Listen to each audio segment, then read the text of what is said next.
Jean-Paul Ortiz, notre pays, la France, traverse une crise grave, hein, la crise des Gilets jaunes. Quel est votre avis sur ce mouvement et est-ce que la santé a occupé une place dans les revendications d'aujourd'hui? Le pays vit une crise sociale d'un mode d'expression tout à fait inédit, en dehors des modes d'expression habituels avec les corps intermédiaires et les partis politiques. On voit bien qu'aujourd'hui, cette crise est liée à l'absence de prise en compte d'une vraie place pour ces corps intermédiaires, en particulier pour les syndicats, et en matière de santé pour les syndicats médicaux.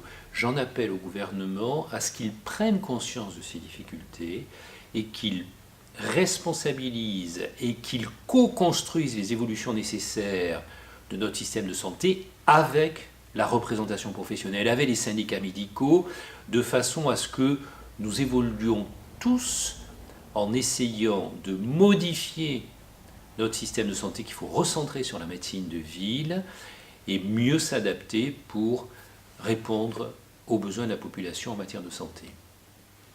Est-ce qu'il y a un risque dans quelques mois, voire dans quelques années, d'assister à une crise des Gilets blancs? Oui, il y a un risque d'assister à une crise des gilets blancs parce qu'aujourd'hui le système de santé va mal, il a besoin d'être réformé, mais il n'a pas besoin d'être réformé par des énarques qui sont loin du terrain. Les réformes, elles doivent être co-construites avec les professionnels, avec les syndicats médicaux.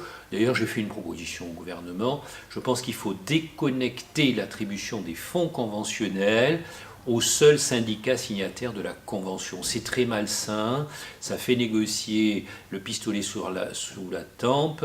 La CSMF a pu, parce que c'est le premier syndicat, elle a pu ne pas signer la Convention de Marisol Touraine en août 2016, parce qu'elle n'avait pas besoin des fonds conventionnels pour vivre. D'autres ont été obligés de faire d'autres choix, je le regrette. Il faut déconnecter, il faut accompagner les syndicats de façon à ce que on ait une vraie place dans les évolutions nécessaires dans le pays, quel que soit le secteur professionnel considéré.